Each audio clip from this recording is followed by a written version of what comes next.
into this space of healing with Harretta.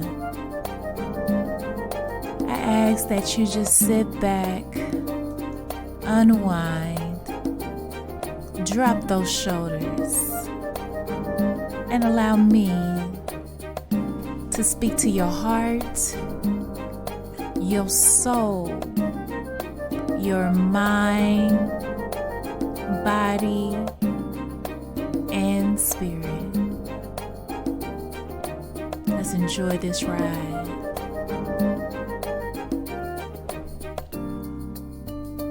Welcome back. Hey y'all. Well, we are officially on the 6th episode, and I am glad to announce, well, first of all, say thank you to all those who've been listening to me, because honestly, your feedback, your input, your divine messages, they have been very, very necessary for me to continue on this path. So I thank you for your encouragement as well as your listening ears. And with that being said, I am happy to announce that though you've been listening to me on YouTube, Healing with Harretta is officially on majority of the podcast platforms. So that means you can now share this podcast with your family and friends via link from Spotify, Apple Podcasts, Amazon Music, Audible, as well as iHeart. Yes. So please do me a favor and share the podcast amongst your friends and family that are like-minded in this community. I would truly appreciate it. And I had a little delay. Let's be honest. I delayed putting it on all those platforms because, yeah, if you heard the first episode, you'd have made it to now. Like, seriously, the first episode, I was in shock. And I was like, is this really about to be a long-term thing? And Spirit was like, yeah, we about to do this. And I'm like, oh, okay. Because anybody who's been my client for a long time knows that I will get into something and then Spirit will shift me another direction and I'll leave it behind.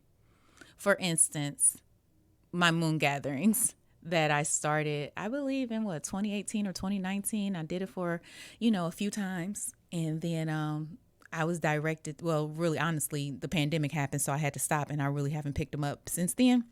But I did some online, but the ones that were in person were absolutely magical. So you never know, we might get back into that. But those who've been with me, y'all know I will start something and stop it in a minute. Like, Spirit want me to move in another direction. But I really believe Spirit gonna have me stick with this, which I'm excited about, which I am grateful for. So, all right. Last time I left you, we talked about the total solar eclipse that is coming up. The total solar eclipse will occur on April 8th. And it has been nicknamed the Great American Solar Eclipse by the media because it's going to be stretching from Mexico and then across 15 states in the United States, of course, into Canada. And it's actually going to be visiting Ohio around 3:19 p.m. So the cities that are in the direct line include Akron and Cleveland and Dayton and Toledo. So those areas, in other states, other cities, of course, but those cities need to be on alert for a lot of traffic because people are for real traveling to see this. And just to let you know, speaking of seeing, I was able to get my glasses from the library for free 99. Yeah, they gave away two. If you just go to the library and ask, I need some solar eclipse glasses, and I got like 2 for free. But if they tend to run out, I believe I saw a billboard on my way into the office today that said Myers was going to have them for $1.99. So this is a magical event, of course, but just to let you know, the last one actually occurred. Let me say this. The last eclipse that crossed the United States occurred August 21st in 2017.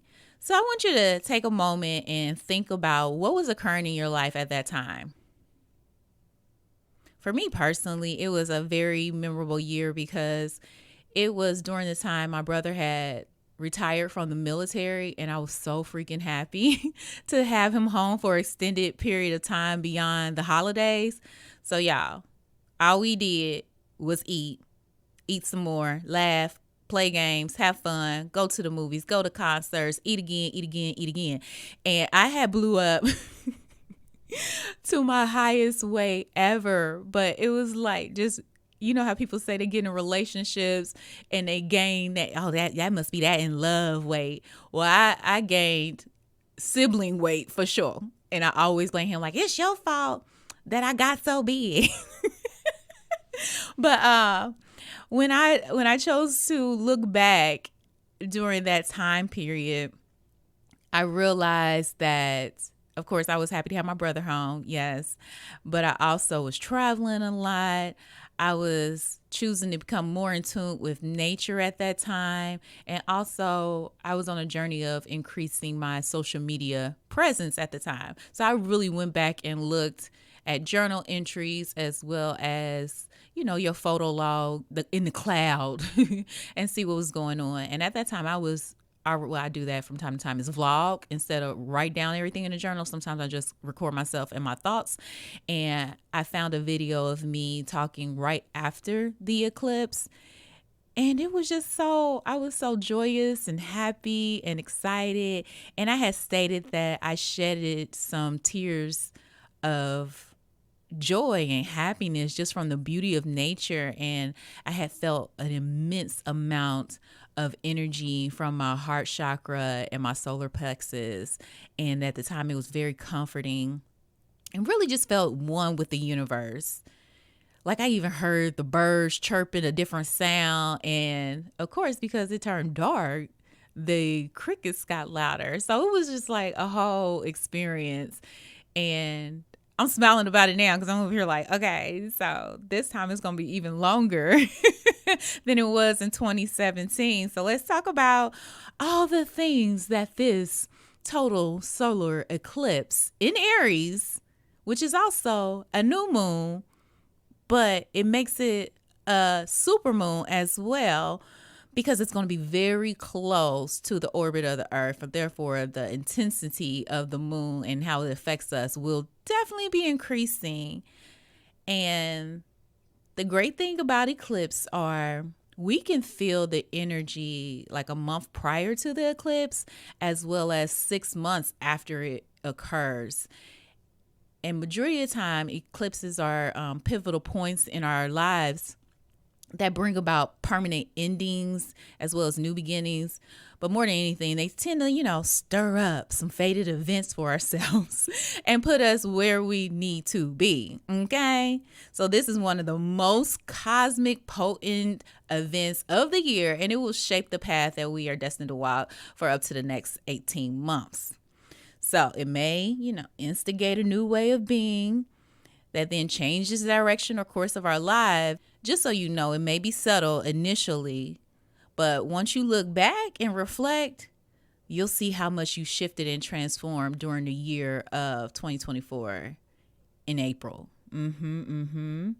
So my suggestion is to choose to stay in peace and to remove yourself or turn off anything that is disturbing your peace, because this eclipse is occurring in Aries, and Aries is the first sign of the zodiac. So Aries tend to be self-sufficient and independent. They're the leaders and pioneers of the world. But this moon energy will assist us with expressing our inner authority as well as breaking new ground for ourselves and, choosing to do things differently, breaking patterns. So my question to you is, what's something you've always wanted to do? Think about it. Okay, now, during this time, dare to break the pattern with this new energy. Try something different in your daily routine, because there's great potential to bring about new beginnings, but there's also great potential for healing. Know that the truth will come to light in some way or some form. Sometimes we see that play out in media more than anything, but it will also present an opportunity for a jump, let's say, a leap into human consciousness. Because I don't know about you, but I truly noticed a shift with consciousness, with human consciousness in 2020. And though it was a tumultuous year just due to the pandemic and the being unaware of what was occurring and what was next or whatnot, for me personally, my business shifted a lot in 2020 because people were seeking a different type of way of caring for themselves. Like what they were doing in a norm wasn't working. And that's what it is with us as human beings. How we have lived is not going to work for what is to come. So this is the time now for us to evolve and grow and to do better and be better. And during this eclipse time, it'll also enhance our psychic sensitivity as the consciousness rises as well. So I already talked about the intuition in the last episodes. If you missed that, go check it out. But if you've been doing your work of, I'm going to say it, those 3 F's, focusing, getting that fuel in, and also having fun with it, know that your levels of intuitive knowledge will continue to grow and evolve with this eclipse energy. But more than anything, this will be a great time for you to check in with your belief system and values, because it's going to be the template for creating your own reality. I am a true believer that we are the co-creators of our lives, so it's up to us to envision a new way of being and doing, especially from the heart space. And when we do anything from the heart space, it brings about more of an expression of love and joy and peace and more compassion for ourselves and others, expressing more gratitude as well as appreciation. And of course, laughter. Plenty of laughter. But again, you have to envision. 'Cause I had a vision of love, and it was all that you given to me. Y'all know I had to throw in some music. So part of that envisioning to me will be aligned with creative visualization. That's what I said. Creative visualization, which is AKA daydreaming. Let's just keep it simple. I just wanted a fancy term. And that's one of the main components for manifesting, in my opinion. Because, how can I explain this? The physical universe is energy. Everything is energy. Everything we see, feel, touch, hear, everything is energy, period, point blank. Things appear to be solid and separate from one another on one level. But, if we were to look at things up under a microscope, we would see atoms moving around, which would be what? Energy. So more than anything, a thought or idea always precedes a manifestation. And a thought is just considered quick, light, mobile energy. So it's our thought first, and then we visualize it, and then that's how it becomes reality. I believe there's 4 major steps that'll assist us with creative visualization. First of all, you need to set your goal. So decide something you would like to have, work towards, realize, or create. It could be your job, a house, relationship, a change in yourself, increased prosperity, possibly a happier state of mind, improved health, increasing your beauty, or even a physical condition, whatever it may be. First, you got to choose your goal. And the initial one, make it fairly easy so that you can believe in it and you feel that it's truly possible in your near future. So after you set your goal, you can create an idea or mental picture of the object or situation or circumstance that you're looking for exactly as you want it, as if it already exists. That's the key thing, is picturing it as if it's already here, not that you're longing for it or anything like that. You have to know it's already here. It's already occurring. One of my friends say, it's inevitable. She's been saying that for years. And I love it. It's going to happen. There's no doubt about it. It's inevitable. But after you create a clear mental picture, it's necessary for you to focus on it. And somewhat often when manifesting, you can't just overdo it, but you have to send a reminder out to the universe like, yeah, that's what I want and I'm thinking about it. So do what you need to do, spirit in the background. But bring that idea or the mental picture to your mind often. And you can do this during a quiet meditation where you're choosing to focus, enhancing that intuition. But you can do it casually throughout your day when you happen to just think of it and feel that excitement too. Again, it's important not to strive too hard for it and putting too much excess amount of energy into it, because that will tend to hinder it from occurring than help it. Let's be clear. All right. So I'm currently reading this book called Game Changers by Dave Asprey. And it's all about what leaders and innovators and the mavericks, those things that they do to win at life. And while I was reading the book, I came across this visualization technique that I was like, oh my goodness, divine timing. I'm going to share this with my listeners. Are you ready to do a little visualization? Because I get it. A lot of people are like, that ain't my thing. I don't know how to do it. But when he gave this little example, it seemed simple and it's things that a lot of human beings love. So let's do it. All right. So this is what the paragraph says. Again, I want to quote my source, Dave Asprey. The book is The Game Changers. So he states, if you think you're not a visual person, you simply need to become better at visualization. To do so, start with something simple. Close your eyes and visualize a dog. Yes, let's do this right now. Close your eyes and let's visualize a dog. Choose a specific type of dog, the first one that comes to your mind. When visualizing, you should always use the first image that comes to your mind.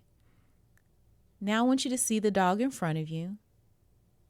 Now make that image bigger. See it in more detail, as clearly as possible. It's important to make sure that your visualizations are in 3D, three-dimensional, because those images last longer in the brain than one-dimensional images. So I feel like that's a good example because everybody loves dogs. So, yeah, that's a little technique to help with visualization. Keeping it simple, y'all. We make spiritual things so difficult. All right, back to the conversation. And lastly, I say give it nothing but positive energy. As you focus on your goal, think about it in a positive and encouraging way. Make positive statements to yourself that it exists, that it has to come, or that it is coming now to you. Of course, you can use some affirmations that assist with that. But more than anything, be sure to thank the universe for fulfilling your request. Thank the universe, thank the divine, thank God, whatever word you choose to use. Thank whomever for assisting you on manifesting or having this visualization and allowing it to come to pass. Okay.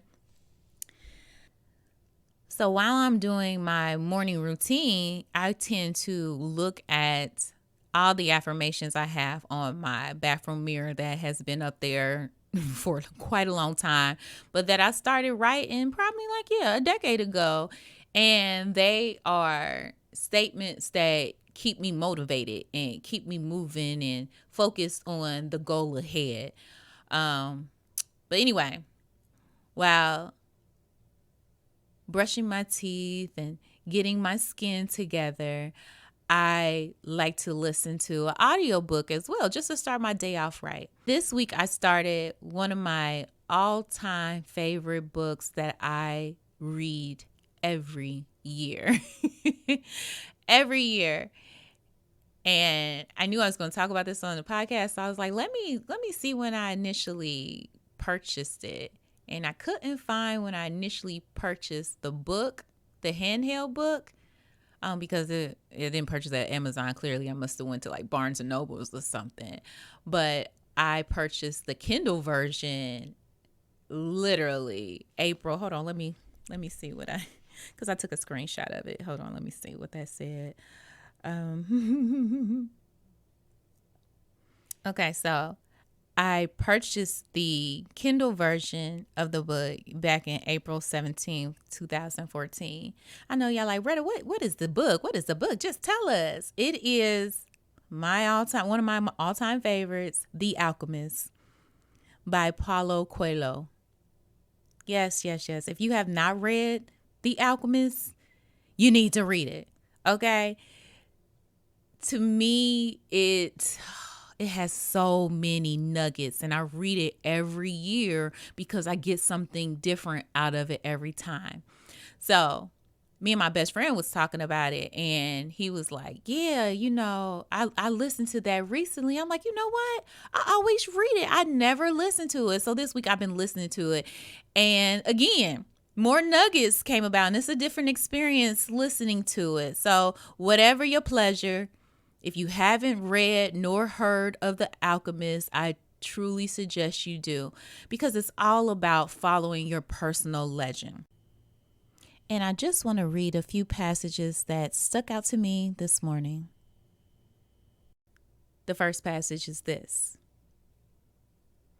The boy was beginning to understand that intuition is really a sudden immersion of the soul into the universal current of life, where the histories of all people are connected, and we are able to know everything because it's all written. That stood out to me today just because understanding the intuition is knowing that it is aligned with the whole, with everything within the universe. I love that line because personally, I've been assisting clients with getting into their Akashic records. And I don't think I didn't highlight this passage the last few years that I've been reading it. And I believe I highlighted it now, literally this morning, because that is what I do. I help people with assisting them with learning knowledge from events that may have occurred in past lifetimes to now. So I get it. You might be asking, okay, Retta, what is Akasha? What is Akashic Records? To me, I look at it as the book of life, and it's the all-knowing. And I'm grateful to, be able to utilize tools to be able to tap into that for people. So the Akashic Records are full of information related to our soul's journey from the beginning of its existence. So these records can also be considered the book of life. They hold everything from our thoughts, our feelings, our actions, as well as our desires from past lifetimes as well as this current lifetime. So our Akashic Records are connected with source energy, which is connected to every living thing. Know this, each of us has a spirit team that keeps a log of our life's journey, and we can have access to them, and we can ask specific questions about this life as well as our past lives, which may be affecting us today. By receiving this vital information from our spirit team, we can further align with the path that we are meant to travel. We all have a destined plan, but can occasionally get off course simply because we forget why and what we are incarnated to Earth to do. So accessing the Akashic Records can help shed light and realign us with our soul's intended plan. So yeah, that's what the Akashic Records are all about, keeping us on the right path. And that is what the shepherd, I'm giving a little bit, but the shepherd and the alchemist is all about finding his own personal legend. I'm going to share one more passage. Here it is. It's only those who are persistent and willing to study things deeply who can achieve the master work. I love that. So it means even with the creative visualization, you've got to be persistent. You got to be willing to study things deeply, like really to your core. It has to resonate with you for you to achieve the masterwork, which is to me a level of mastery. Absolutely beautiful. So I'm going to leave you with that. And on that note, I'm out. Until next time, y'all. All right. Peace.